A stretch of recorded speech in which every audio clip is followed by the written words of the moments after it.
Hello everyone. Welcome to the What If Anime YouTube channel. Today, we are diving into an exciting new story that will take your imagination to the next level. Let's get started. What if Naruko fell in love with Shikamaru?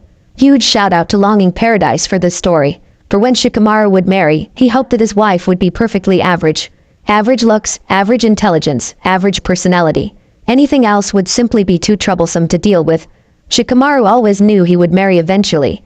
Not because he trusted in his charm or his looks, and certainly not because he was a romantic at heart. The answer was a more logical, a more boring one. It was written with black ink on white paper.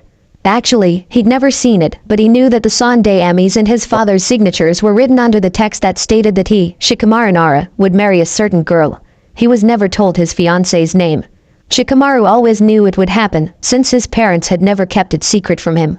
In some ways, he thought, it was a much better option than suddenly being told by the time he was 17. If it had been that way, he probably would have had dreams and expectations for his future, which would have been crushed by the sudden revelation that his life had been planned all along. This way, however, Shikamaru always knew what to expect and accepted his future marriage like the fact that he was going to die. It was what it was, and there was no way to stop what would happen from happening. Therefore, there was no use in spending energy brooding over it when he didn't have the power to change the outcome anyway. He was 6 when he was, as usual, lounging with Choji on the roof of the Akimichi estate, him watching the clouds, the other boy eating a bag of chips. Shikamaru had always gotten along with Choji. They knew each other for as long as he could remember, since their fathers were very close friends and visited each other frequently. Choji was uncomplicated, nice and, unlike many other kids their age, calm and not too troublesome. From their current resting place they could spot 2 figures turning around the street corner. Even though they weren't in close distance, it was easy to recognize them as Ino and her father Inoichi by their platinum blonde hair that was fairly rare around Konoha. Shikamaru groaned. Inoichi probably had something to do and his wife was busy as well, so he brought Ino to the Akimichis to be taken care of. It wasn't unusual for their parents to entrust their children to each other. Great. Get ready for her to talk your ear off. Another groan. Choji grinned. Shikamaru knew that the boy didn't mind Ino as much. He always believed her heart to be at the right place. It didn't change the fact that she was annoying though. As the 2 figures came closer, Ino's nagging voice became gradually louder. She sounded like she was complaining about something, again. Knowing her, she was probably whining about having to spend time with them. After all, she didn't like their company any more than Shikamaru liked hers. They simply weren't compatible at all. He closed his eyes, enjoying the vanishing silence while it lasted. Ugh, I can't believe I have to spend my time with you guys, again. Rumors saying Sasuke will be at the playground, but here I am, stuck with you too. Another point on his wish list for his future wife. Please do not have an obnoxiously high voice. He'd somehow started to keep track of things like that. Whenever he'd experience annoying behavior, he couldn't help but think about his future wife possibly having the same traits. Still, he didn't actually want to set any expectations for his fiancée. He didn't want to be disappointed when she'd turn out to be anything but what he could tolerate. And him tolerating her was the best case scenario. He didn't want to think about the more likely one. Isn't Sasuke going to start academy this year, too? Choji asked and scrunched his empty bag of chips into a bowl. Great, encourage her even further. Ino started a long speech that they both droned out. By the end of it Choji sighed wistfully. I wonder whether Ruka's joining, too. Ruka was the friendly confectioner's daughter whose family had a shop near the Akimichi estate. Probably not, her parents are civilians, Shikamaru mused. If I hadn't been born into the clan I wouldn't be planning on becoming a shinobi either. Ino grinned beepily. Feeling cranky cause you'll be forced to hang out with us normal kids. Hey, who knows, maybe you'll find the love of your life like I did with Sasuke. Shikamaru kept his features neutral. Unlikely, he retorted. You mean because of your fiancé? Choji blurted out. Shikamaru whipped his head around, his gaze pinning his friend down with fierce anger. The other boy threw his hands over his mouth, as if that would take back the words he had spoken. Oh god, I'm sorry, Choji stammered. Shikamaru relaxed and let his features slide into their usual nonchalant state. No point in getting upset now. Not only did it require energy, but it also wouldn't change what had already happened. He knew that Choji slipped that piece of information on accident. What? A high-pitched voice screeched. He had almost forgotten about Ino's presence. You're engaged. He suppressed his urge to groan. Great. He shrugged. It only caused Ino to become even more agitated. What does that mean? Are you engaged, or aren't you? He averted her eyes. Yeah, I am engaged, he admitted quietly while being painfully aware of how awkward that sounded coming from the mouth of a 6-year-old boy. What? With whom? Since when? She questioned excitedly. Shikamaru sighed. Damn. At least he didn't have to, couldn't actually tell that. No idea. Since I was a baby. If possible, her eyes seemed to enlarge even further. What do you mean no idea? She's from another village, okay? I don't know her. She was quiet then, trying to process what she just found out. But why? Shikamaru shrugged. The next time he was at the park not to play with the other hyperactive kids, but to escape his mother and lie on the grass while watching the sky was probably 1 week after. He immediately noticed the other children and their parents gazing at him carefully. They, or at least the parents, tried to be subtle about it, but he could sense their eyes on him. Then, someone finally seemed to gather enough courage to speak up. Shikamaru idly acknowledged that he was an Inuzuka. What was his name? Kiba, he remembered. Painara, is it true you've got a girlfriend? It was so blunt, it was almost funny. Pinda, he answered. No point in hiding it now, obviously everyone knew, already. Konoha was a big village, but it was a village nonetheless. Most people knew each other. I told you to keep your mouth shut, Ino. Great. The buzz died down quickly. But in the few weeks it lasted, Shikamaru became trashy gossip material for the whole town. When the whole ordeal came out, everyone was baffled. He didn't believe that all reactions were completely honest. At the very least, the clan heads, the council and other political leaders in the village must have known of the arrangement. After all, his fiancée came from another village. To assume that his father would organize something like this without giving those people a heads up was a little naive. Sure, they were currently at peace, but that didn't mean that anyone trusted each other on any level. Each village had spies in other villages and everyone knew it. It is more than possible that the girl he had to marry was being raised to send information on Konoha to her hometown. After all, she had no reason to be loyal to Konoha. On the contrary, she was probably livid at having her life planned ahead by a couple of strangers. That would mean that the higher-ups in Konoha consider her important enough to risk this probable threat. Everything pointed to this being a result of political scheming. But that wasn't why the villagers were so surprised when they heard of Shikamaru's engagement. Arranged marriages were archaic, something that belonged to the past. Only very traditionalist and conservative clans still organized them if they were strictly necessary. Now the Naras were known as a rather laid-back family. It could only mean that this marriage somehow played a role when considering the bigger picture being village affairs. In no way concerned this matter only the families involved. The only explanation that Shikamaru could think of was that, for some reason, Konoha wanted to get this girl to come and stay in Konoha. Marrying her off to the clan heir whose family wasn't only influential but also deeply loyal to the village was a perfect way of assuring that. Interesting. Shikamaru was intrigued, already. He was 12 years old when he finally graduated from academy. However, he knew that his graduation didn't mean that he had become an actual genin, yet. After all, it didn't take a genius to recognize that most of the students who had supposedly graduated returned to the academy some days later and stayed there till the next graduation exams. That was why he waited until he was assigned to a team and met his new teacher. When they had finally passed Asuma-sensei's test, too, he decided to make his move. When he entered the compound, he saw his father sitting on the timber floorboard of their terrace playing shogi with himself. Shikamaru walked over and sat down cross-legged at the other side of the board. After contemplating for some time, he finally moved the stone on his side of the board and met his father's eyes. Shikamaru had always respected him. Not only because of his intelligence that the man was renowned for, but also because of the decisions he made as the head of their clan and as a father. It must be hard, holding all of these positions and titles. Shikaku, however, had always kept a level head and made smart moves. Shikamaru was thankful that his father had never pressured him by reminding him of his duties as the future clan head. The man had not even spoken to him about Shikamaru holding back at the academy and keeping his grades intentionally low, although the young Nara knew that his father knew what game his son was playing. In return, Shikamaru had tried to be a good son. Sure, he was lazy and nonchalant, but he knew that his father didn't care whether people thought he was dumb as long as he wasn't. The Naras weren't a flashy family. No dramatic backstory, no Kekijin case. The only trait that each member of their family possessed was their cleverness. But it was good the way it was. He'd rather not be known in the whole country for his abilities. The less his enemies knew about him, the better. He didn't want to gloat, he wanted to survive. He knew that his father felt the same way. As long as his son was actually able to defend himself in a fight, Shikaku didn't care whether his son put up an act and pretended to be a good-for-nothing slacker. Shikamaru knew that he was living up to his father's standards. Not once had he whined, rebelled or acted childishly and accepted even the arranged marriage without protest. Never had he been a particularly difficult child to handle. The day he wanted to reap some fruits of the seeds of his endurance. So, Shikaku finally broke the long silence. I passed. Subtle pride shone in his father's features as he smiled gently. Asuma. His father finally made his move on the shogi board. Time has passed quickly, the man noted in a rarely melancholic tone. Shikamaru nodded. I'm 12 already. Only 5 more years. His father's head shot up, his face mirroring the surprise he felt. It was the first time for Shikamaru to actively bring that topic up. His father was still gazing at him, silently asking what his son's intentions were. Finally, Shikamaru moved his own player on the board and looked up to meet his father's gaze. I think I deserve to know. Chikaku sighed, as if having hoped to evade this conversation. You know that it's a secret, and even if I wanted to tell you all about it, I'm not allowed to. I won't speak to anyone about it, Shikamaru countered. I don't know, son. His father sighed again.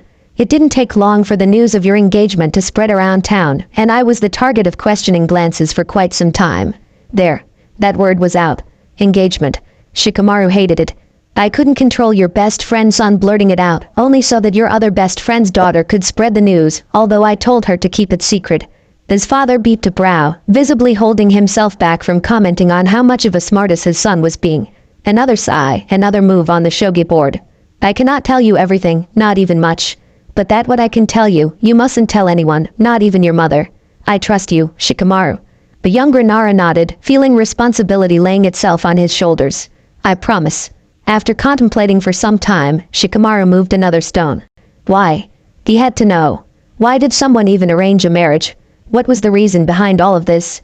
His father carefully gazed at the board, seemingly thinking about his next move. But Shikamaru knew that the older man thought about how to word his answer, so that he'd avoid lying while not giving too much information away. Finally, he took a breath and spoke up. Her parents were from Konoha. They used to be very important and strong shinobi. Interesting. So the girl he always thought to be a foreigner actually had her roots in Konoha. However, the night the Kyuubi attacked, they passed away. After that, there was a big discussion as to what should happen to their daughter. She had become an orphan and she didn't have any other relatives in Konoha. They immediately sensed that something was off. Why was there a big discussion as to what should happen to a random orphan? Many children had lost their parents that day. His fiancée was only one of many. What made her special? We knew she had distant relatives in Yuzu, and the Sandaime believed that it would be the best for her to grow up with them. However, the council was against sending her away. They wanted for her to become a Konoha shinobi. His father sighed again, as if only thinking about those discussions exhausted him. So we compromised. The council would agree on sending her away if she was going to return and become a Konoha citizen. Shikamaru understood. So marrying her to a Konoha citizen is only a means to tie her to the village. His father nodded. Yes, that was how the idea of the marriage came up. As the council wanted her to become a kunoichi, they wanted her future husband to be of a ninja clan. For the happiness of both husband and wife, the Sandaime wanted the boy to be around the same age as the girl. So at least she was his age. He saved the additional piece of information for later evaluation. But these criteria, the number of candidates had shrunk to a handful. Understandably though, everyone was reluctant about arranging the future of their children. The Inyazukas, for example, backed out immediately. Then the Hokage came to me in private and asked for you to carry the burden of this messy situation. And I relented. It made sense. The Naras were an influential clan and deeply loyal to Konoha and the Hokage. They constantly made decisions that were beneficial for many people, and not solely for them. Considering the prerequisites, he was the best choice for this affair. He couldn't see his peers taking an arranged marriage as good as he was. But there was one question that wouldn't leave his mind. Why did the council want to tie her to the village? His father had mentioned that her parents were talented shinobi, not that that meant anything. Although genetics played a role, they didn't determine anything after all. Just because her parents were good shinobi didn't mean that she would become one, as well. Unless she had something like a Kekkei Genkai. If that was the case, if her Kekkei Genkai, or whatever made her desirable as a ninja, was some extinct trait, it would make sense for the council to try and get her into the village.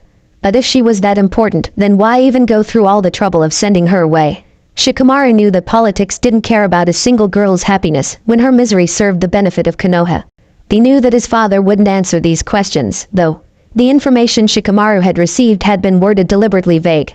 His suspicions were confirmed. That's all I can let you know.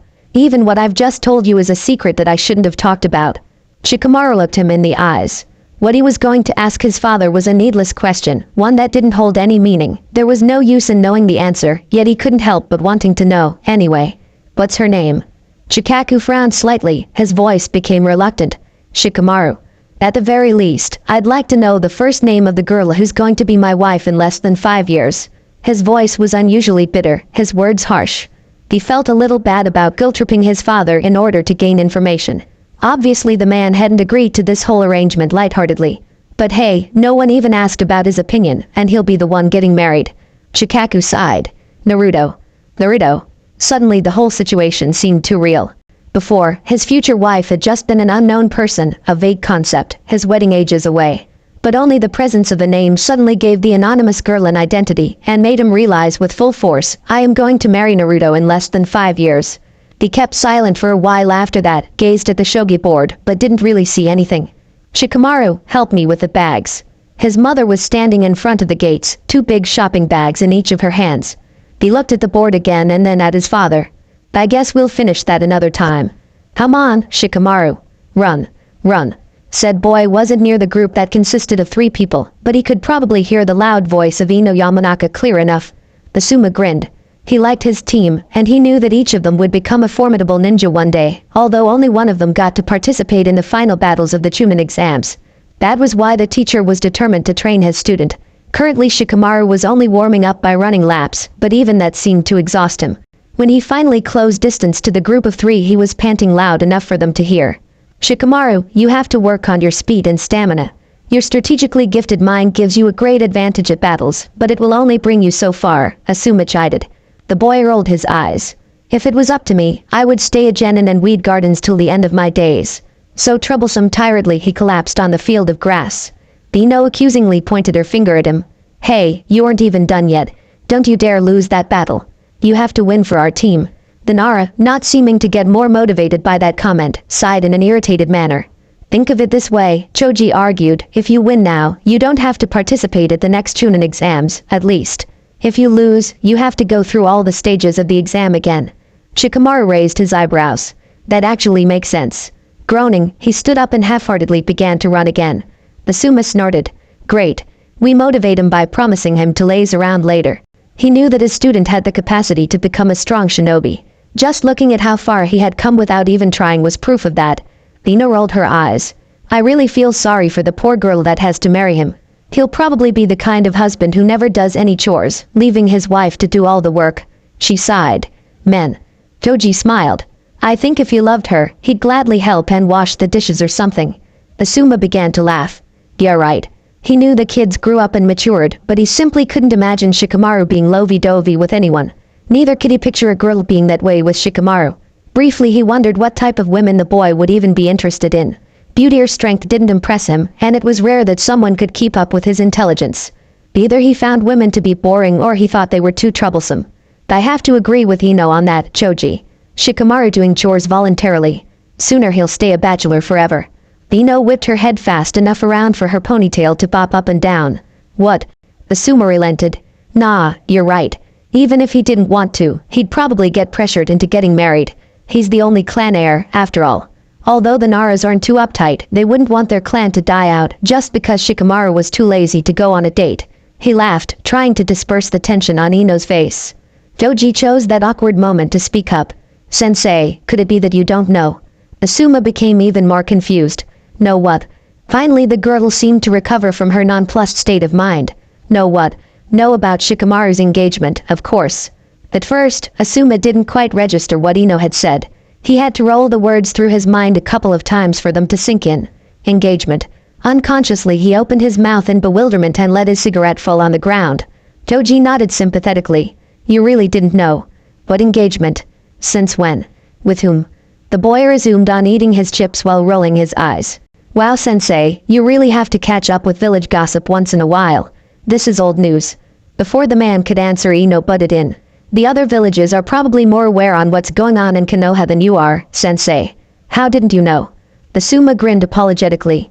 You haven't answered my questions though. The girl sighed as if having told that piece of information many times already. She is the gossip queen of Konoha, after all. He's been engaged ever since he was really small, an infant only. But Shikamaru's never met her, at least that's what he says. Apparently, all he knows is that his fiancée lives in another village. The Suma was silent upon hearing that, his mind busy with pondering questions. He watched Shikamaru tiredly run his laps. Who would have thought that the Naras had agreed on arranging a marriage? If he had expected anything like that, it would have been from a strictly traditionalistic clan like the Hyugas. What was the reason behind all of this? And why did the fiancé come from another village? He briefly entertained the thought of asking Ino, but it was obvious that she didn't know much, or else he would have heard all about it by now. His musings were interrupted when Shikamaru finally arrived and exhaustedly collapsed on the grass for a second time that day. He closed his eyes and panted loud enough for them to hear. "Shikamaru, quit lazing around," Ino yelled passionately. "Let him have a short break," the teacher interrupted, "and do some stretching. I want you to spar with him after that." After that day's training session had finally ended, Asuma had invited his team to a barbecue once again. Although Shikamaru told them that he'd rather go home and rest, the teacher had argued that he'd need nutrition, especially proteins, for his muscles to develop. Thereon the boy had relented and had accompanied them to the restaurant. After they had finished eating dinner, they were ready to return to their homes. As usual, they kept on walking through the streets together until Ino was the first one to go her own ways when they approached the Yamanaka estate. Then Choji returned home. At the end, only Shikamaru and Asuma were walking down the familiar road. The sun had almost completely vanished, the sky was only slightly illuminated. When they arrived at the crossroads where the teacher would normally take a turn to a different street, he kept on walking by his student's side in the direction of the Nara estate instead. If Shikamaru was confused by that, he didn't let it show. The boy lifted his head to watch the stars emerge behind a layer of clouds. "What is it, Asuma-sensei?" Shikamaru's eyes didn't stray from the night sky. "You've been like that ever since I've finished running laps, overthinking and letting me train more on my own than you usually would." The Suma should have learned by now to stop getting surprised by Shikamaru's awareness. But not even he had noticed that he wasn't acting the way he normally would. "I'm surprised that you only found out now. I had gradually developed the notion that everyone in Konoha knew." The Suma raised an eyebrow, continuing to play dumb. "What do you mean?" The student rolled his eyes in exasperation. "As if you don't know. The engagement, of course." The sensei grinned guiltily. "What was it that revealed me?" That look of pity mixed with curiosity. Shikamaru finally turned to meet his eyes. "I have seen it more times than I care to remember. It wasn't a mistake on your part, I just have a lot of experience." The Suma's grin slowly faded from his face. "How are you dealing with it?" Shikamaru knitted his brows. "You're the first one to ask that." He shrugged. My parents and I, don't usually speak about it like we all silently agreed on ignoring the elephant in the room." The teacher felt sympathy for the boy. But his original question had been unanswered. "And how do you deal with it?" Benara sighed. "Usually I don't. I try not to think about it." Feeling that the boy wasn't finished yet, Asuma remained silent. "But lately it's been on my mind. Especially at the beginning of the Chunin exams." He chuckled. It was a bitter sound. "I was so paranoid that she might be under the participants." Dottie let out a tired sigh.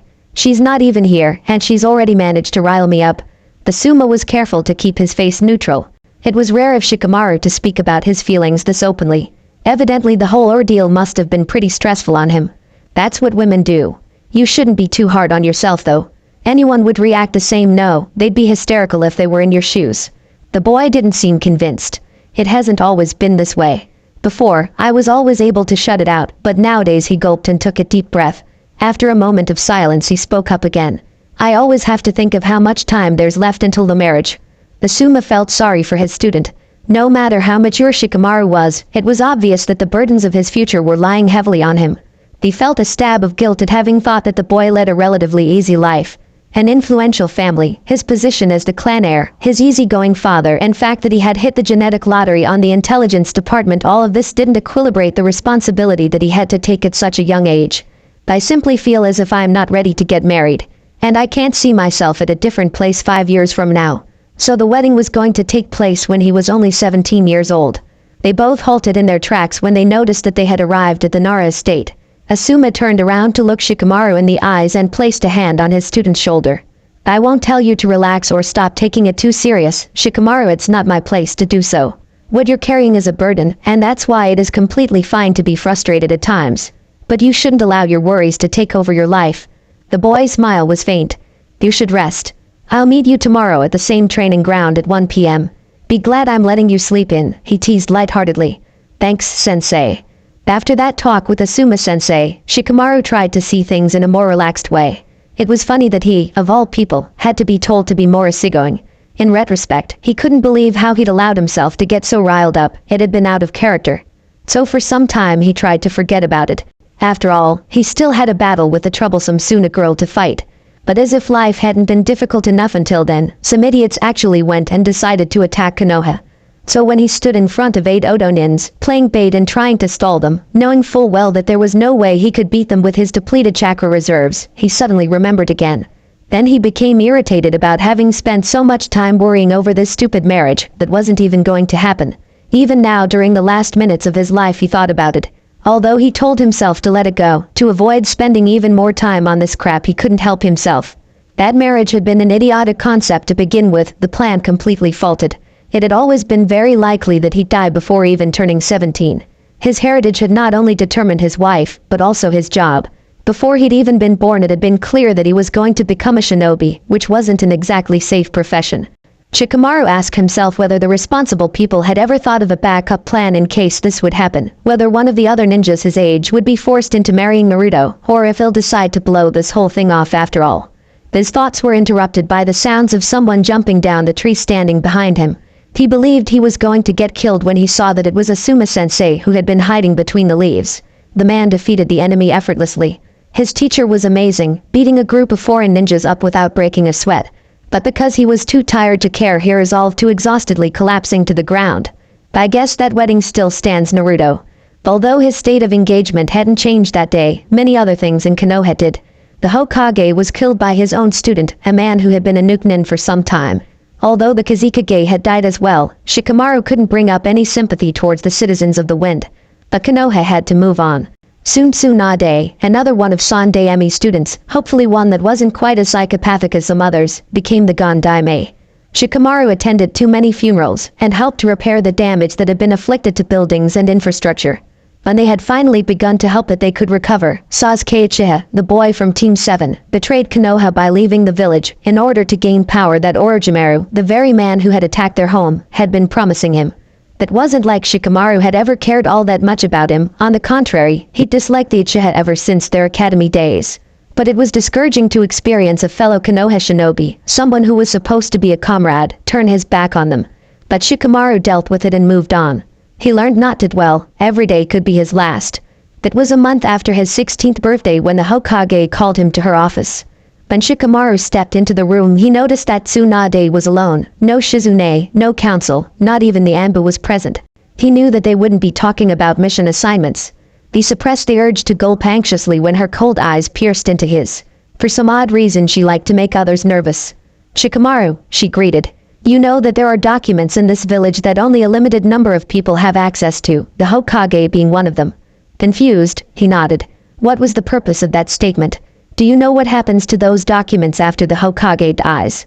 Not understanding her point, he believed it her question to be rhetorical at first. But after a moment of silence, he realized that Tsunade was actually expecting an answer and cleared his throat to respond. "I suppose the successor gains access to this material." The woman nodded approvingly. "That's right. It took me some time to work myself through these endless amounts of insensate crap, but I've found something that you may find interesting." Shikamaru knitted his brows.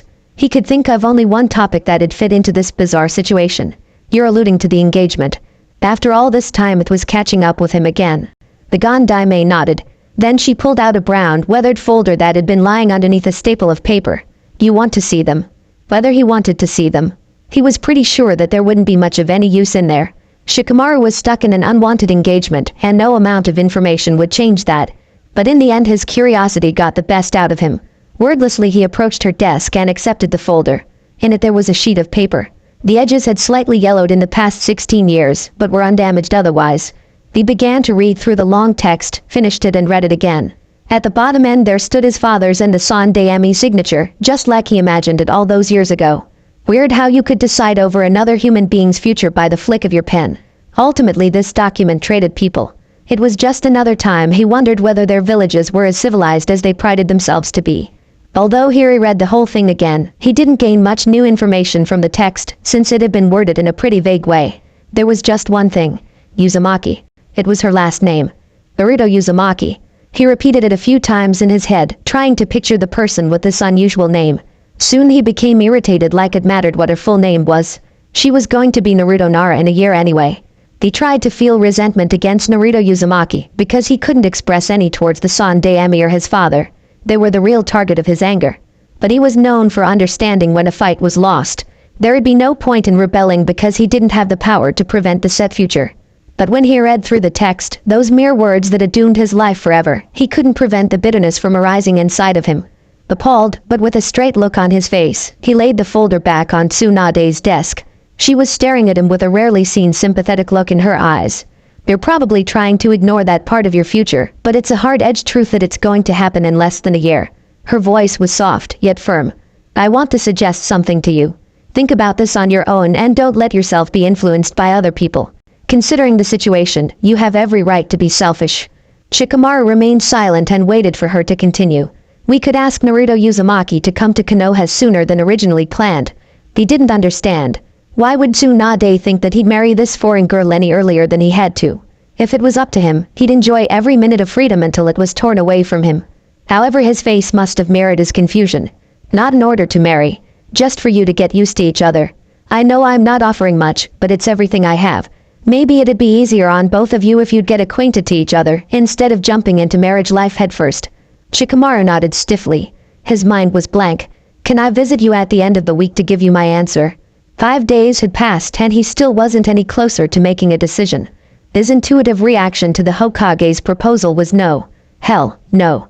Shikamaru wanted to put not only the marriage, but everything that concerned Naruto Uzumaki off for as long as possible. However, he begrudgingly admitted that Tsunade had a point. If he stalled the whole matter, his fiancée would eventually appear on their wedding day. He'd have to live in the same house with her, share a room and even sleep in the same bed. Her, a stranger. Shikamaru shuddered. Of course, it would still be awkward if she came to Konoha earlier than that. But at least they'd have some time to get to know each other, so that the transition to marriage would be a little smoother. Shikamaru groaned. God damn it. Logically, the latter option was the right one, but his gut was rebelling at the notion of having to meet Naruto in such a short time. But Inara always went with the smart decision.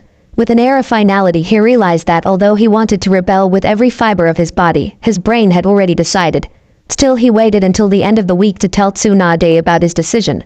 When the day arrived, he felt absolutely miserable. In answer to the Hokage's questioning glance, he spoke while trying to avoid her eyes, knowing the vast outcome of these words. I'd like to take you up on your offer. She nodded. I'll get in contact with Naruto Uzumaki. Of course, she has to agree on this, too. I'll let you know as soon as I get an answer. While Shikamaru was making his way to return home from the Hokage Tower, he couldn't help but hope for Naruto to decline Tsunade's offer. Just because he'd made the strategically best decision didn't mean that he was happy with it. When he arrived at their estate, he forwent entering the house in favor of climbing straight on the roof. He needed to think. Shikamaru didn't notice how time flew by and was surprised when he heard his mother yelling his name at the top of her lungs to call him down for dinner. Reluctantly, he stood up from where he'd been lying and watching the cloudy sky to return the dining room. He decided not to tell his parents or anyone else about Tsunade's offer and the decision that he had made. After all, his fiancée could still decline, and there would be no use in informing anyone if this whole thing was going to be blasted off. The sound of knocking on the door interrupted his thoughts. Are you expecting anyone? His mother asked into the round. When both he and his father shook their heads, she stood up and left the room, leaving Shikamaru with Shikaku's heavy gaze resting on him. Is there something troubling you, son? Shikamaru avoided the man's eyes. He knew that he was behaving suspiciously, but he feared that Shikaku's piercing stare would tear every single secret out of him. So he tried to evade the question. What makes you think that? He was sure that his father knew what game he was playing, but maybe he'd managed to stall long enough for his mother to return. You're even more pensive than usual, the older Nara supplied. Shikamaru didn't comment on the man's words. He'd rather not lie to his father, but he also wanted to keep his thought to himself. Shikaku sighed. All right, but don't forget that I'm here if you need anything. That was what made the son finally look up, grateful that they were dropping the subject. Thank you. I know. It took 3 days for the Hokage to finally call him to her office again. 3 agonizing days he was constantly lost in his thoughts, paranoid about Tsunade sending for him any moment. When an eagle circled around him in the sky and signaled that the Hokage was calling for him, he finally relaxed the muscles he'd been constricting. Finally he'd receive an answer, something that would change the current situation. An eternity seemed to have passed in his eyes, although a 3 days wait was actually very little time. After all, the message had to arrive at Yuzu, and then an answer had to be sent back to Konoha. It could only mean that his fiancée hadn't thought about Tsunade's offer for too long. Unlike him, she hadn't spent a week rolling the idea through his head, looking at it from all sides, and weighing the pros and cons for a countless amount of times. so more of a gut instinct type of person. Great. Their first incompatibility. Maybe he'd find out more when he arrived at the Hokage Tower. Luckily, he wasn't required to wait and could enter Tsunade's office right away. When he opened her door, she looked up from the documents she'd been reading. "Ah, Shikamaru. Sit down." Their voice was soft, and he could almost taste the pity it was laced with. He was experienced in detecting it all too good. Regardless, he closed the door behind him and sat down at the other end of the desk. "I have received an answer." She paused and kept on staring at him for a short while, which annoyed him to no end. This was not the time for being dramatic. Finally she resumed. "Naruto agrees to our offer. She asks when it would be the most convenient for you and your family." Shikamaru exhaled. It was done. The decision had been made. "I'll ask my parents tonight. Can I come to inform you tomorrow?" She nodded. "I'll be expecting you." He stood up. He needed to get away from here and spend some time with himself and think this all through. Just as he attempted to leave, Tsunade spoke up again. "Wait, there's something I have for you." She began to search through her desk drawer. After a short while she pulled out an envelope and offered it to him. Questioningly, he raised a one thin eyebrow. "It's from Naruto. She wants you to have it." Confused, he stared at the offending piece of paper. For him. Why would she write him, and what the hell would she have to say to him? He shoved these questions aside and decided to deal with them later. He felt overwhelmed with the news he'd received, and all he wanted was some peace. He took the envelope. Although it seemingly consisted of regular paper, it felt scratchy in his hands. Shikamaru knew that it were his hyper-hour nerve endings that were playing a trick on him. "Oh, I almost forgot," Tsunade muttered. She went through her drawer again and pulled out a square, little piece of paper. "There you go." Feeling curious, he grasped it and stared at the strange ink patterns that he failed to decipher. "It's a seal. You have to press it onto the letter and seep a little chakra into it. That's the only way to open the envelope. If you tried it with violence, it'd destroy itself." She grinned. "The seal is only compatible with Naruto's and your chakra. No one else can activate it." He nodded stoically, ignoring the questions that were swirling inside his head. When he exited the tower, he was careful to walk slowly. He didn't want to catch anyone's attention. He didn't want to walk into anyone he knew. He didn't to talk. The only thing he could focus on was the envelope that he'd hidden under his vest. With every step he took, he could feel it brushing against the thin fabric of his sweater. When he finally returned home, he checked whether his parents had arrived. Only some of his other relatives were strolling outside the estate. When he finally reached his room and released a breath he didn't know he was holding, quickly he went to the shelf and pressed the letter and the seal between two books. It wasn't a good hiding place, but he'd return to it in a little while. Shikamaru just needed a little time. He'd walked into the forest, just deep enough so he wouldn't meet anyone. Now he was lying on a thick branch of an old tree with a free view to the sky. His mind was full of problems waiting to be beepized and dissected. He sighed. First things first. He decided to deal with these questions step by step. So the first problem at hand was Naruto agreeing on coming to Konoha. His feelings towards that hadn't swayed, and he'd still been trying to avoid their first meeting for as long as possible. But he knew that this was the best solution for everyone involved. Yet he couldn't help but feel nothing but dread when he realized that the die has been cast now. It was certain that his fiancée would come to Konoha even earlier than actually planned. Ignorance of her decision had plagued but also comforted him. It had given him room for hope. But now he'd have to talk with his parents about the whole matter, which he couldn't even delay any further, since he'd told Tsunade that he'd inform her when Naruto should best arrive. It was a conversation he desperately wanted to avoid, but there was no helping it. The night, he'd speak to his parents about the Hokage's offer, his decision, Naruto's answer, and finally, her request. So the first problem had been dealt with. Moving on to the next. That letter. Confusion was a vast understatement of his feelings towards it. Shikamaru wondered why she'd even bother sending a letter. It wasn't like they had anything to say to each other because they didn't know each other at all. He frowned. That led to the question what the content could probably entail. Obviously, he could simply open the envelope and read that damn thing. But until now it seemed like learning anything about this girl only resulted in more problems. Shikamaru groaned. "Who are you, Naruto Uzumaki?" After he realized how much time had passed in the woods, he made his way to return home, just in time not to miss dinner. "Well, hello stranger, didn't think we'd be seeing you today," his mother greeted sarcastically. The Shinonara valued family dinners, even more so since Shikamaru was being assigned with a rising number of missions in the last years. She meant well. Shikamaru couldn't decide whether he should be annoyed with her aggressive attitude, or be relieved about being able to put that conversation off just a little further. Chikaku chuckled and watched his son fondly. "Isn't it the end result that counts? He is here. The rest shouldn't matter." I've lost track of time, Shikamaru answered truthfully. And the Hokage's called for me, he added on an afterthought. Better be over and done with it. He sat on the chair facing his father and took the plate that his mother offered him. He'd never be able to finish the food that was stacked on it. His frayed nerves had killed every sense of appetite he might have had otherwise. What for?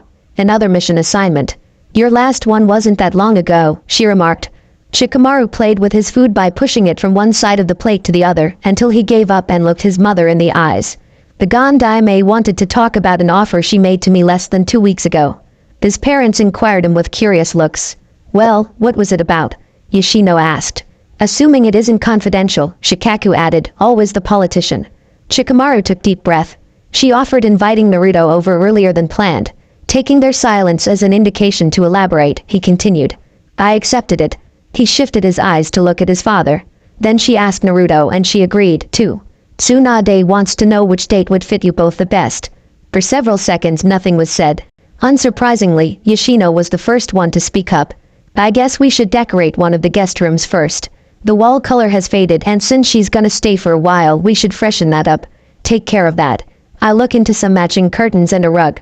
Probably should take about 3 weeks with how lazy you are. Shikaku. Shikamaru could sympathize with his father's dumbfounded expression, although they should have learned by now to expect this. Because that was what Yoshino Nara always did. She didn't overthink or be pies like her husband or son, she simply reacted.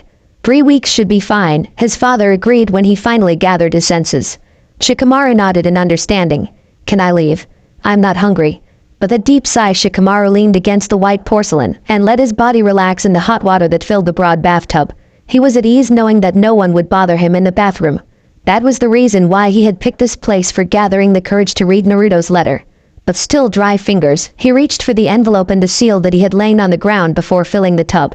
Following Tsunade's instructions, he pressed the little piece of paper on the envelope and seeped some of his chakra into it.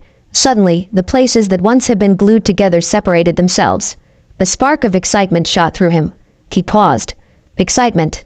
That was ridiculous. He wasn't a kid getting his first love note. Well, he hadn't gotten a love note before and this girl was his fiancée, but still. After taking a deep breath he let his fingers travel into the envelope and take out a neon orange sheet of paper. He stirred.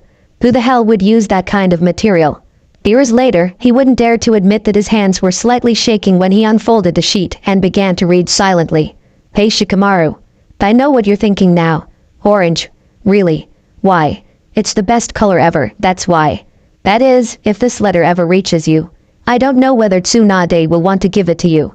But in case someone tried to open it, and I know they will try, call it female intuition if you want to, I placed a seal on it. Reading other people's post is creepy, but not rare. So I wanted to be extra cautious. Anyway, I'm looking forward to coming to Konoha.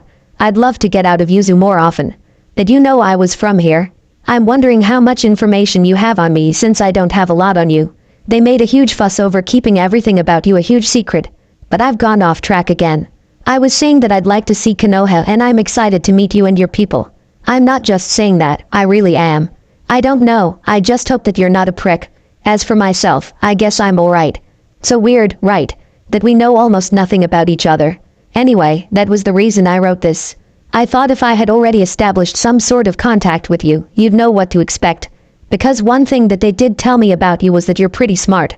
Does this letter tell you anything about me, Shikamaru? Are you intelligent enough to deduct something about your fiancé through a mere couple lines? But there's also another reason for sending you this. Since I'm the one coming to Konohagakure, I thought it'd be appropriate to bring souvenirs with me. But knowing myself, I'll probably forget the gifts at home. So I thought, why not send it now? Have you noticed the patterns on the inside of the envelope? Shikamaru put the letter aside in order to grab the envelope. He had noticed a smear of ink at the inner corner before, but he had ignored it because the orange paper had been all he'd been able to focus on. But his curiosity piqued. He turned the envelope inside out to inspect the dried stain closely. On first glance, it was only that, an accidental bead of ink. But on close inspection, he could spot patterns that twirled into each other, seemingly coincidental swirls having a purpose. A seal, he deduced. Even with having little to no knowledge on seals, Shikamaru was able to notice that the patterns were familiar. It could only mean that this was a more common seal, or else he wouldn't recognize anything. Going over the possibilities, he deducted that this was most probably a storage seal. He picked the letter up again.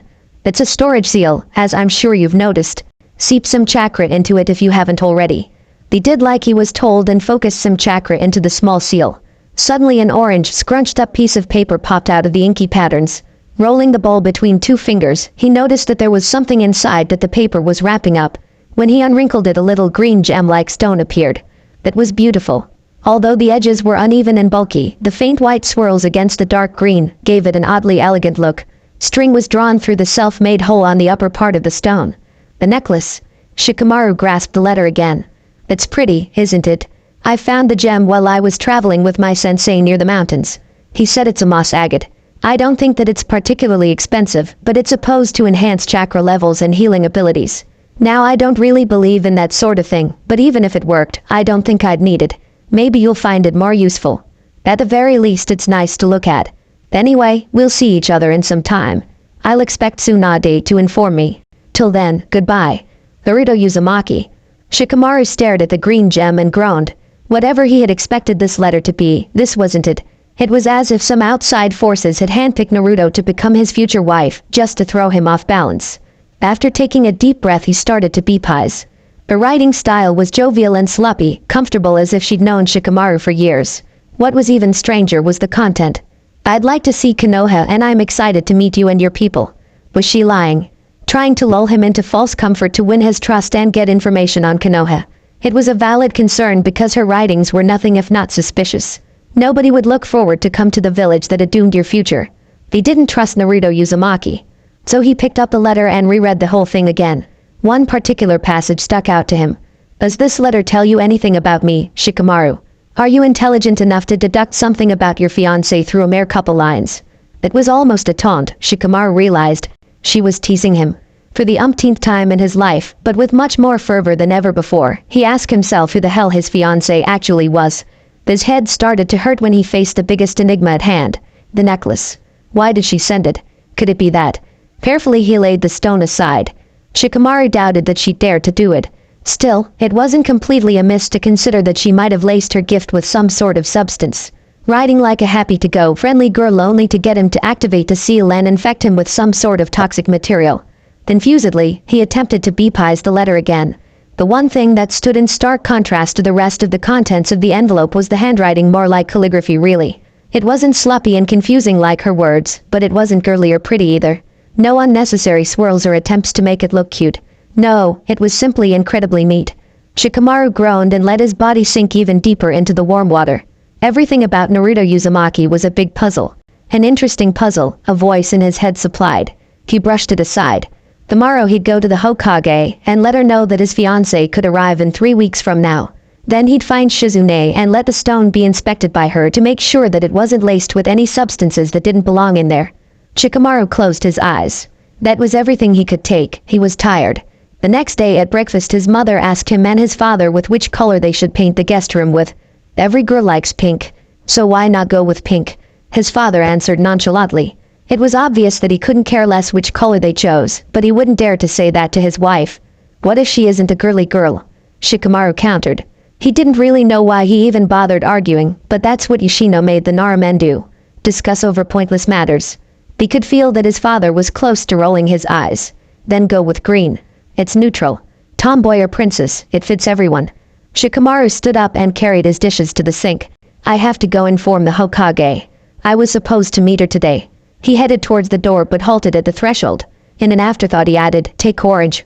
His mother raised her eyebrows as she stared at him suspiciously. Why orange? Shikamaru shrugged and escaped. After speaking to Tsunade, he was assigned a B-rank mission right afterwards. It wouldn't start till 5 hours though. That's why he decided to use that time to search for Shizune before packing his supplies and meeting up with his teammates. When he finally found her while she was going through some documents in the hospital, he asked her to run some test on the gem. She took the offered stone and stared at it with curiosity. Can I ask what for? I just want to make sure that there's nothing that doesn't belong in there, he answered evasively. The doubt in her expression was clear for him to see. No shit. But you know that the services of the laboratories are not open to public. Shikamaru wanted to groan. Why did she have to be difficult? It's for the well-being of Konoha. He knew he was laying it on thick, but luckily it convinced her nonetheless. Shizune sighed and put the necklace into a little plastic bag that had been lying nearby. You'll have to wait though. It'll be ready in a week. Satisfied, Shikamaru thanked her and returned home to pack. But his mother wasn't very happy about his sudden departure. But what about the paint? Shikamaru didn't know why it was so important how the damn wall was painted, but he didn't want to start a fight over it.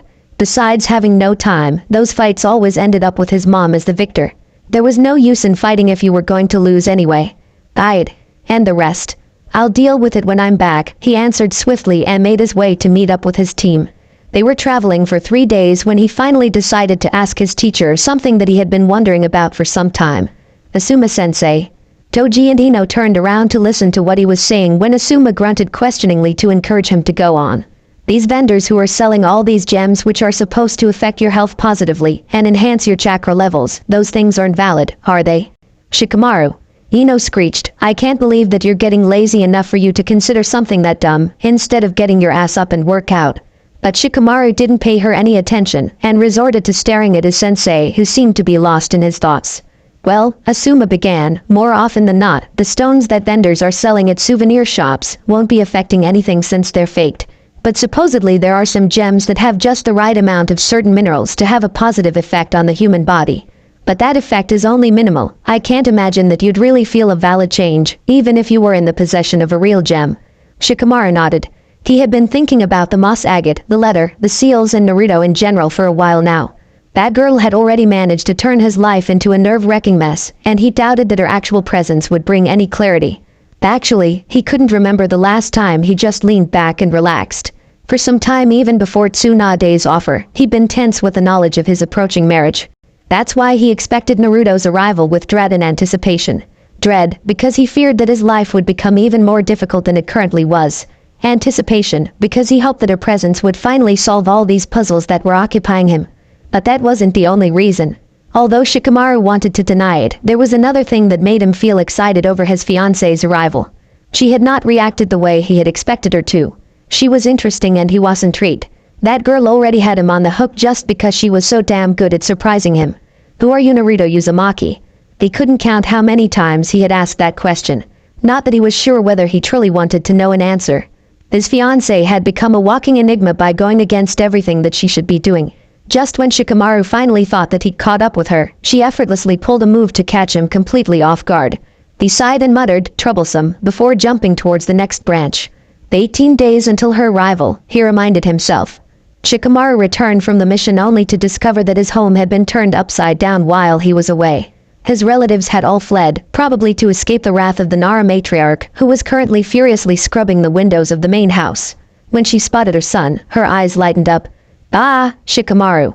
Finally, go take care of that paint. Without a comment, he entered the house where his father had been apparently bullied to scrub the kitchen counters. Shikamaru raised a brow, a wry grin on his face. Isn't it a little bit over the top? The house already had been cleaned before. His father's face fell. Your mother wants everything to be completely perfect for when she arrives. Shikamaru groaned. He could understand that Yoshino was probably nervous, but making such a fuss over the state of a completely fine house was troublesome. That's why he lazily took a shower, changed his clothes, and finally escaped through the roof. No way in hell he would spend energy by helping to clean an already clean house. The days passed faster than he expected them to. Meanwhile, his mother eventually managed to capture him and forced him to paint the godforsaken walls. Surprisingly, his parents really had bought orange paint, although it was fortunately not the obnoxious neon orange that Naruto used in her letter, but rather a soothing pastel tone. Somewhere along, his mom had bought new curtains, bed linen and furniture in general, which Shikamaru found completely unnecessary. When you're married you can bring them to your own house, was his mother's argument, and he shut up afterwards, as he really didn't want to talk about that topic any further than absolutely needed. Furthermore, he met Shizune to gain the results of the tests that had been run on Naruto's moss agate. No dangerous substances. Just a regular moss agate, had been her answer. She looked slightly annoyed as she had probably caught up to the fact that he was laying thick when he was claiming that examining the gem had been for the well-being of Konoha in the first place. Shikamaru hoped that it wouldn't come to bite him in the ass when he needed her the next time. Currently, he was lying with Choji on the Akimichi roof. You weren't going to ask anything about it? He inquired. Choji merely grinned.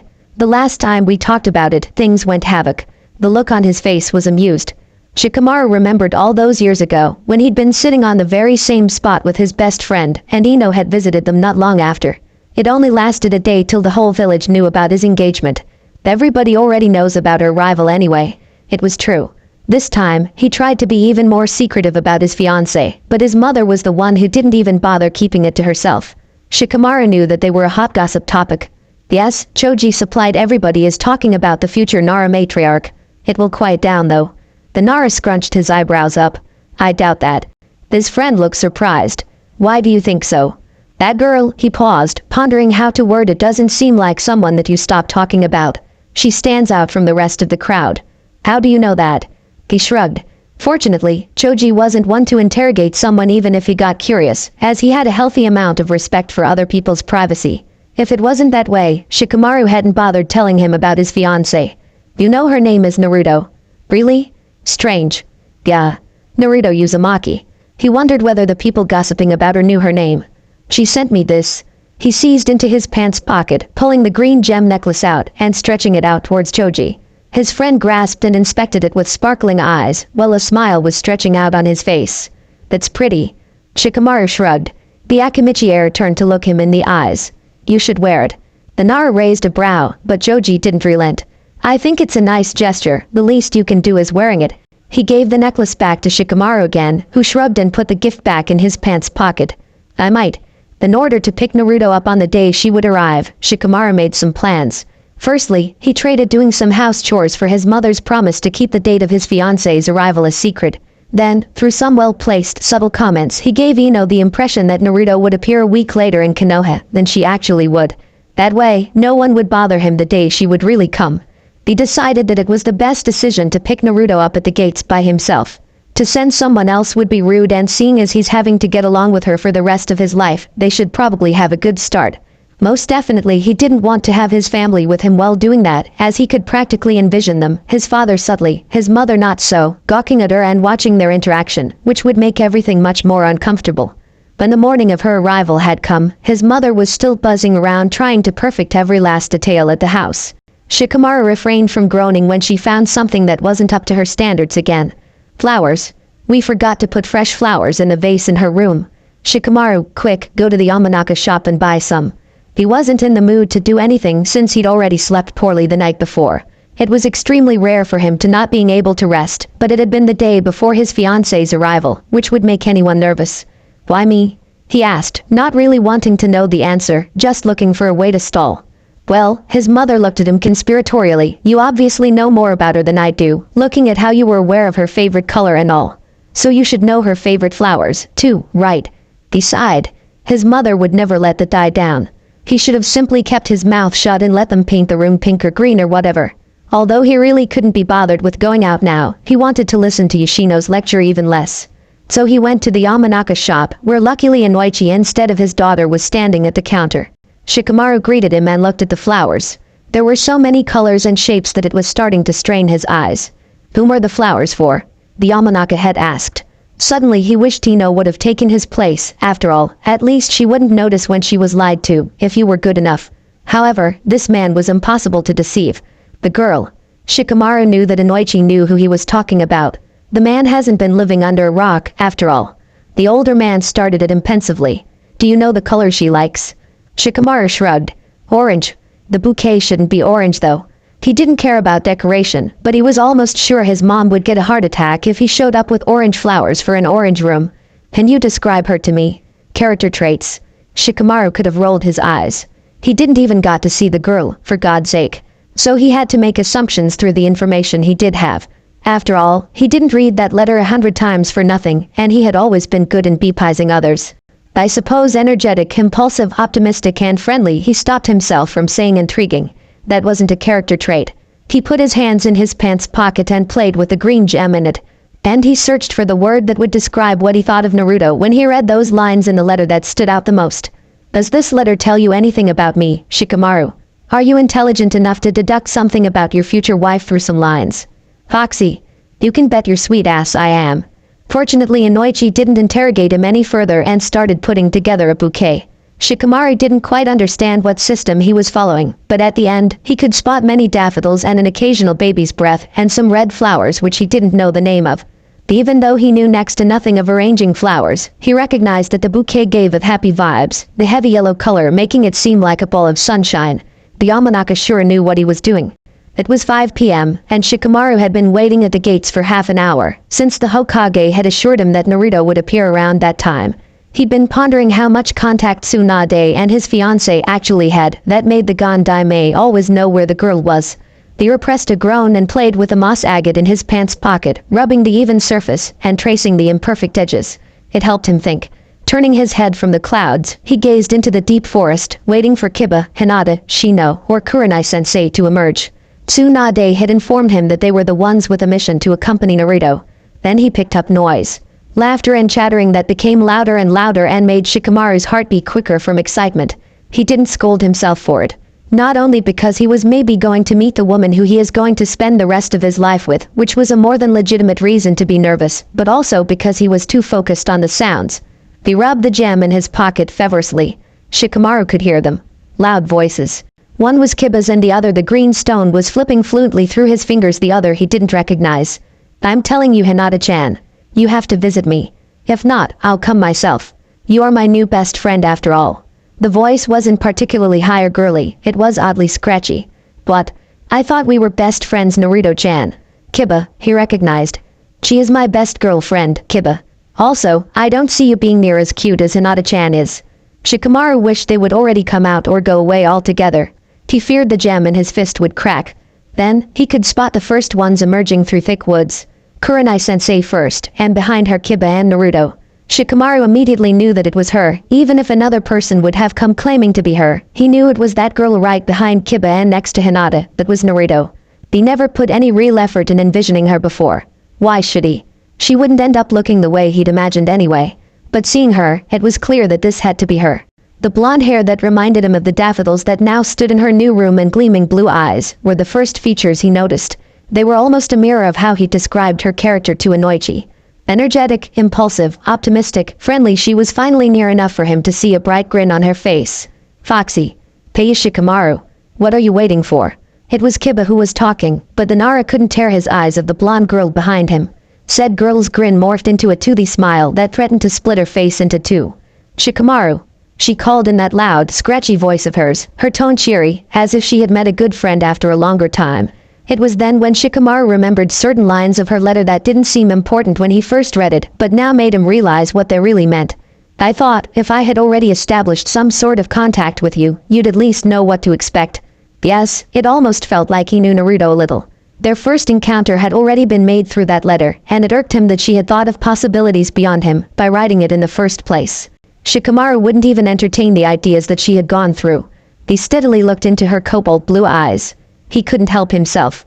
He smiled, only a little and faint in comparison to hers, but it was there. Although he thought he knew how he would react when he was faced with Naruto, reality was the complete opposite, because Naruto herself had reacted in a way he hadn't calculated. She was a riddle that he still hadn't solved, as if she was challenging him. The games are on, Naruto. Huh, Naruto-chan. You know the Nara. I thought it was your first time coming to Konoha, Kiba interrupted his train of thought. Luckily, Kurenai butted in before Shikamaru and Naruto were forced to elaborate on the whole matter. Let's go, guys. We have to report to Hokage-sama. She ignored her former student's indignant spluttering and nodded to Shikamaru once, acknowledging him. Apparently she had more information on her mission than her Chunins. Then she turned to Naruto, smiling friendly at her. We'll see you in the village. Naruto's own smile didn't falter. You bet we are. Especially you and me, Hinata-chan. We will see each other much more often. The Hyuga girl's features were shy but genuinely happy, and after nodding once, she followed her teammates in the direction of the Hokage Tower. So, the blonde girl turned to look at him. It's only the two of us now. He beckoned his head, a rare grin on his face. Let's go. Just you wait, Naruto Uzumaki.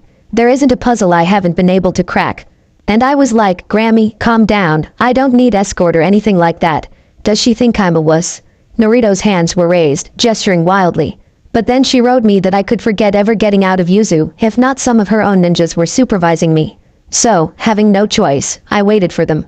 I was a bit angry, I guess, but then I saw Hinata-chan, and you can't possibly be mean to her, can you? Her face, which was conveying anger only seconds ago, morphed into expressions of empathy and adornment. She was someone that reacted instinctively. Not thinking too long about what she was going to say, she simply voiced it straightforwardly. That was what irked Shikamaru about her. Watching her face, he noticed that she simply displayed her emotions for everyone to see. Naruto didn't try to be mysterious or broody. So how could she be so interesting when she didn't even try to be a riddle in the first place? Tired from pondering too much, he leaned his head back and watched the ceiling. Currently, his parents and Naruto were sitting on the sofas in the living room, where a simple "how was your journey" wasn't answered by a quick "fine," but rather with a long, adventure-filled tale. Shikamaru turned to watch his mother. Ishino and Naruto were the ones leading the conversation, as they were the more talkative people in the room. His mother looked like she had cracked the jackpot. Shikamaru knew that she was incredibly relieved about how Naruto turned out to be, as she had been fretting over that topic since some time now. Although Yoshino emphasized that the only thing she prayed for, concerning her daughter-in-law, was her hopefully not being a lazy ass like certain other individuals, it was obvious that she was glad about how Naruto presented herself. Till now, she seemed friendly, honest, active, and funny, which only helped to put her into his parents' good books. Not that Naruto was planning that. Her straightforwardness shouldn't allow her to try to act differently in order to make others like her. "Naruto-chan," his mother called in an unusually sweet tone, "you must be exhausted from your trip. Why don't you let me show you your room so that you can get a shower while I make the last preparations for food?" The girl's eyes went huge in the prospect of food, as she stood up to follow Yoshino in the direction of her new room, their voices getting lower as they retreated, but still loud enough for the men to hear. Sighing, he sagged further into his seat as he felt his muscles unwind and relax. He was relieved. This first meeting hadn't been as awkward as he thought it would be, because Naruto unknowingly didn't allow it to go into that direction. She was uncomplicated in a way that made her easy to be around with, but complicated in a whole another way that kept Shikamaru interested. He turned to look at his father, whose facial features seemed to mirror the relief Shikamaru was experiencing. In the middle of this tricky situation, the young Nara hadn't been attentive enough to notice his parents worrying about it as well. "Wow, this looks great. How did you know that orange is my favorite color, or is this coincidental?" He grew alert as he listened to Naruto's loud voice. Oh, it was Shikamaru's idea. He even painted the room himself. "Really? How did he? Please don't talk about it must be because of that letter I sent." Shikamaru suppressed the urge to groan and kept a stoic facade. He could literally feel his father's smug look fixating him from where he was sitting. His parents were never going to let this die down, because "letter from your fiancé" sounded simply too close to "love letter," which it hadn't been. And he painted it himself. That's really sweet. Shikamaru played with the gem in his pocket, trying to overcome his uneasiness. He couldn't think of the last time his actions had been referred to as sweet. "Yes, my son tends to be like that, very committed." His father snorted and tried to smother his laughter. Shikamaru rolled his eyes. He couldn't remember the last time he had been called committed either. Probably never. "Oh, you even bothered with flowers. They are so pretty. Shikamaru will be happy to hear that you like them." He insisted on buying them personally. Okay, this was simply getting ridiculous.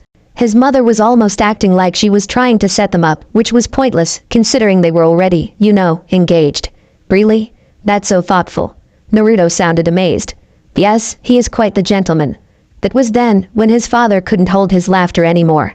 Shikamaru tuned him and the female voices out. When Naruto emerged from the shower, his mother had set the table. Shikamaru couldn't help bepising every single one of her actions. They were going to live together after all, might as well get to know something about his future wife. Her absence had only lasted for about half an hour. Considering that her hair was very long, reaching her waist, it should take longer to wash. Still, she didn't take long in the bathroom, and probably didn't fret over what to wear, or else more time would have passed. Presumably, she didn't give much thought to how she appeared like someone like Ino would. The rest of her appearance only confirmed that. No makeup, no jewelry, and no unnecessary complicated clothing. Instead, she seemed like a more practically oriented person. When she had arrived, the clothes she wore weren't aiming to set a fashion statement, but rather to travel and, if necessary, fight efficiently. Even now, the dress she changed into was simple, loose, comfortable, but Shikamaru could acknowledge that pretty. The only fact that didn't quite fit into the equation was the long hair, which was now flowing down her back. It wasn't practical, got in the way in a fight, and was generally more troublesome to handle and care for. His mother seemed to be focused on it, too. "Naruto-chan, your hair looks so beautiful. Was it always this long?" They had sat at the dinner table. Naruto smiled. "Nah, it was really short when I was little, not even reached my shoulders because I thought it was too annoying to handle. But then..." Shikamaru hoped that whatever persuaded her to grow the hair out was vanity. That was what others would do. A boy saying her that long hair was pretty, the hairdresser claiming that the look suited her, something like that. "I went traveling and kind of forgot to let it cut. After some time my sensei told me that I resembled my mother more with longer hair." She shrugged, apparently slightly embarrassed. "Since then I keep it long, although it's hard to handle." Of course, it had to such an explanation. He refrained from groaning. Why couldn't Naruto Uzumaki be predictable once? His mother, however, looked like she discovered a halo on top of Naruto's head. The next day he woke up to laughter. Blearily he lied in his bed and listened to the chattering of his mom's and another girl's voice. Her voice was scratchy, he noticed, and then remembered Naruto. Enjoying the peaceful, sunny morning, he drifted in and out of sleep until he woke up by a gentle hand on his arm. It wasn't hasty like his mother's or big like his father's hand. Shikamaru opened his eyes only to be met with blue. "Come on, sleepyhead. I'm going to the village with or without you, but if I get lost it will be your fault." She laughed, sent him a last look and exited the room. Weird to interact with her in such an intimate atmosphere. He distantly remembered promising her to show her around the village yesterday. Hurriedly, he stretched himself and changed into his usual attire in order to go into the dining area. Yoshino and Naruto were still talking lively, which made Shikamaru question where they pulled out all these topics of conversation. However, maybe his mother will be in a better mood more often from now on, which would make his life much easier. Or she would at least start sending Naruto to wake him up on a regular basis. A gentle hand was certainly more appreciated than his mom's shouting. When he arrived, he noticed that his father was missing. He was called to an early council meeting. His mother commented on his questioning. After they had breakfast together, with freshly pressed Naruto Uzumaki orange juice, as the blonde girl insisted on repeating, they cleaned up. It was one of the rare times he got away with moving deliberately slow, in order to tidy up as little as possible, since his mother's hawk eyes were focused on her future daughter-in-law, who was telling some story again. "Come on, Shikamaru." She grabbed his shoulder, the wide smile ever present on her face. "Show me Konoha." He sighed. "Everything." She laughed. "And more." He turned to his mother. "We'll be returning late." Then he went about playing guide in the center of Konoha. Fortunately, Naruto adapted to his lazy stride as they walked through the main street. He scratched his head.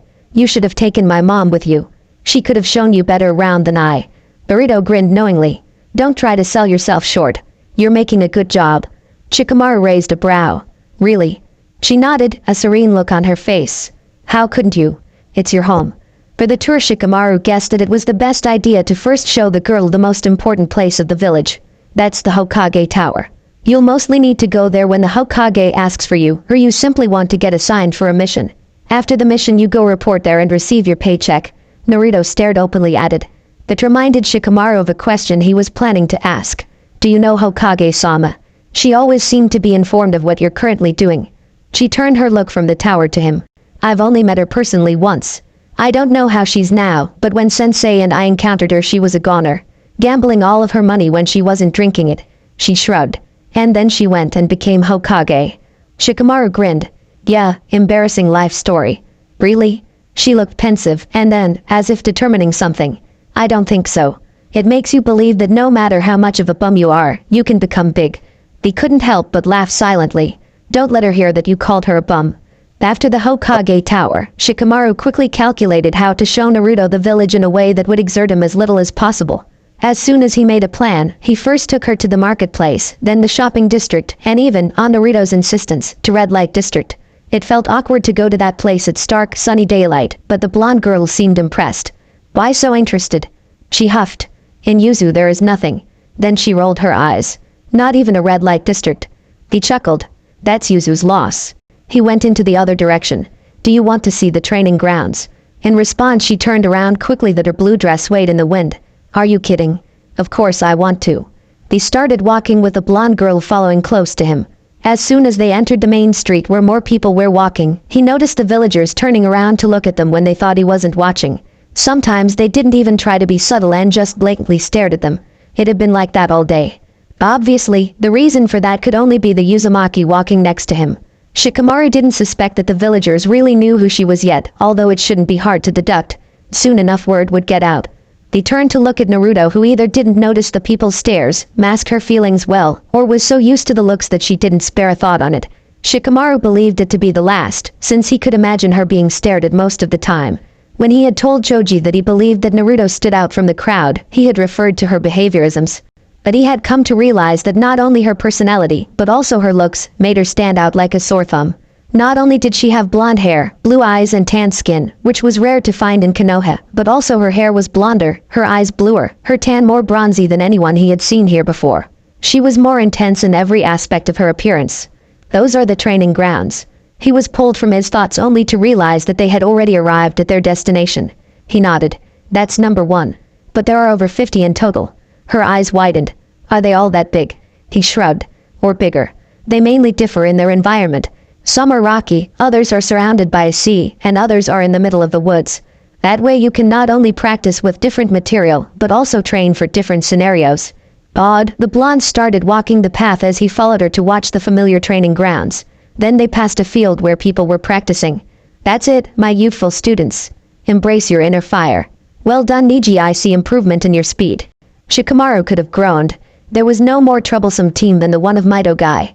Tenten and Niji were alright, but Guy and Lee were too annoying to handle. It wasn't surprising that they were training together, since the two younger males kept their rivalry concerning Taijutsu up, even though they weren't genins anymore, which was probably the reason they were sparring again. Pei, who? But the speed that Shikamaru normally only used during missions, he pressed his palm on Naruto's lower part of her face to keep her from talking. Even if Guy and Lee were currently shouting, Naruto could be loud enough to be heard, too, and the last thing he wanted now was the attention of those two lunatics. That's why he pulled the blonde girl towards him so her back was pressed against his chest. He lowered his mouth to reach her ear and whispered, "Be quiet, all right." Her hair smelled slightly of strawberries, he noticed as he felt her face warm up. She nodded slightly. So he pulled his hand away again and allowed her to turn her face around. He beckoned his head and grabbed her wrist to steer her away from the training grounds. Once they were safe, he let her go. She watched him with big eyes, the bright blue unnerving him. He grew a little uneasy and seized into his pants pocket to play with the gem in it. "Are you hungry?" She should be. The day was slowly coming to an end, and their last meal had been the breakfast they had at home. She smiled and Shikamaru relaxed as her expressions became familiar again. "Can I choose?" "I guess. After all, I am a gentleman," he answered wryly when remembering his mother's words from yesterday. She laughed loudly. "Did you really insist on buying the flowers personally?" He shrugged, grin never fading. Insist is a strong word. They ended up in a place called Ramen Ichiraku. Shikamaru didn't know it very well apart from the fact that they apparently made the best ramen in Konoha, which was what Naruto insisted on eating. "Hey Shikamaru." He turned to face the blonde who was slurping her noodles down. "Who are the guys on the rocks?" He raised his brows. "It's the Hokage monument. The faces are those of the Hokages. The one on the left is the Shodaime, next to him is the Nidaime, Sandaime, Yondaime, and at the very right is the Gondaime." Her eyes widened and fixated him. "Can we go there?" "You mean on top of it?" She nodded vigorously. He stood up, stretched himself and paid the bill. "Then hurry up." That's how they eventually ended up on the monument. It had been a good idea, after all, he thought, as he finally laid down to watch the vanishing clouds. Naruto sat next to him, looking odd in front of the scenery that she was faced with. Shikamaru could understand her reaction, as you could see the whole village from the spot that was currently wrapped in orange light that shone from the sinking sun. "And?" he inquired. "What's better? Konoha or Yuzu?" She snorted. "Is that a joke?" Rolling her eyes, she tore her gaze from the scenery to face him. "Konoha, of course." He raised his brows. "You never were in Yuzu, were you?" She didn't let him answer. "Of course you weren't. I would have seen you, because Yuzu is just so damn small." She sighed exasperatedly. "Do you know anything about it?" He shook his head. "Not really." Which isn't really surprising. Her tone sounded slightly bitter. She scrunched up her brows. "The old people in Yuzu sometimes tell how it used to be such a cool ninja village and everything, but now," she exhaled, preparing for a story. "Things apparently went downhill in the ninja war. Many other countries were scared of the Uzumaki clan, those who basically run the village." She shrugged, turning away from him. "I think because of the clan's traits and the Fuinjutsu, you know. We were good at it. But the others weren't. They still aren't. That's why they're scared." It was the first time Shikamaru could spot anger, no, fury in her face. "We the clan weren't many to begin with, and after they were killed, it didn't take long to rough the whole village up." She lay down next to him, eyes fixed on the darkening sky. "After that, the village never really recovered. There are no ninjas or anything, just a couple of people living together, I guess." Shikamaru was interested. They had never learned anything about Izushiogakure at the academy, and he had been too lazy to look something up in the library. A question formed in his head.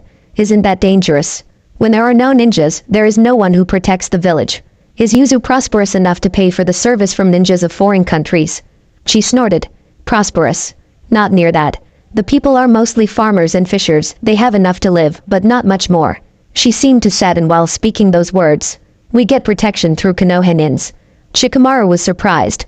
"Konoha?" She nodded, still not looking at him. "Yes. Apparently, Konoha and Yuzu always had a friendly relationship, especially at the past. And he noticed a blush riding up her face as she embarrassedly scratched her head and sent him an unusually shy look. I am not the first Uzumaki girl to come here, and she shrugged, and, Mary. They understood a little better now. Maybe the villages had closed ties because women of the one influential clan in Yuzu were married to prestigious shinobi in Konoha. But something was missing in the equation. It was an enormous expenditure to assign ninjas the long-term mission to protect a village that doesn't even belong to the Land of Fire. However, he was hesitant of asking Naruto. He didn't quite trust her, and he knew that she didn't trust him, neither. She wouldn't just spill every secret she has just because he asked nicely. Bottom line, she said after a longer silence, Yuzu is now more of a rundown place with nothing really happening there. The 2 years I got away to travel were the best of my life. Not because I hate my home, it's just she turned to look him in the eyes, holding his gaze. The people there. They are existing, not really living. No dreams, no aspirations. It make me crazy. Do you know what I mean? She didn't wait for an answer. But when I got out of there, I lived. I want to live, Shikamaru. There was a tint of desperation in her voice. But they won't let me out of there. Never. Only that one time with Uraya-sensei, and even then he kept a close eye on me, supervising me. Finally, realization hit him. That's why you came here without making a fuss. The alternative was staying there forever. She grinned apologetically. Oh, I made a fuss, especially when I was younger. It's not like they kept this whole— she gestured clumsily with her hands arrangement a secret. I planned on walking away of Yuzu. I even tried it a couple of times. But even after I started training, she scrunched up her brows. Shikamaru predicted the content of the next words. Those ninjas weren't only there to protect Yuzu, but also to make sure that you didn't escape, right? She nodded. And they were strong bastards. And smart. Never lasted long till they found me. The uneasiness in Shikamaru grew. Something didn't add up. Why go such measures to prevent her from escaping? What made her so special to Konoha? Even if she was so strong, her strength couldn't be too overpowering, since she never managed to even get out of that village for a long time.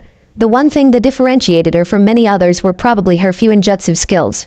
They didn't know how progressed she was in that area, but Naruto's words had suggested that her clan had a natural talent with it. Certainly it made her desirable, as seal masters were extremely rare, but so desirable enough to make such a fuss. Something didn't quite add up, but he leaved it be for now. He moved his hand to play with a gem in his pocket. And now? He asked carefully. Now I want to become a kunoichi. Then I have the possibility to get out, to get to choose between many possibilities. Not only for missions. I was promised that I wouldn't get guarded anymore if I kept my part of the deal. And they kept it, already. The moment I passed these gates, no one was following me around, anymore. Shikamaru asked himself whether they would let her go off the leash so easily. Logically, they shouldn't, since there was no guarantee that Naruto would keep on fulfilling her part of the deal. The moment she was assigned a mission as a shinobi, she could decide to sneak off and never return again.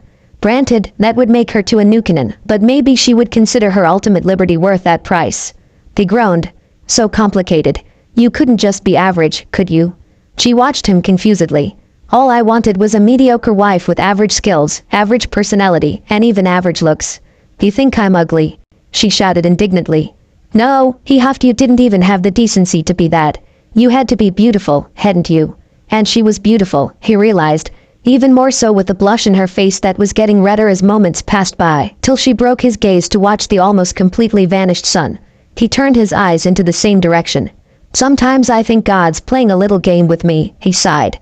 That he sent you to mock me. To give me a lesson that I'm not as clever as I thought. She didn't make a motion. You're so weird, I don't get it. He stretched himself and tiredly stood up. Come on, it's late. We should get home. He stretched his arm out, hand inviting her to help her to stand up. She grasped it. The end.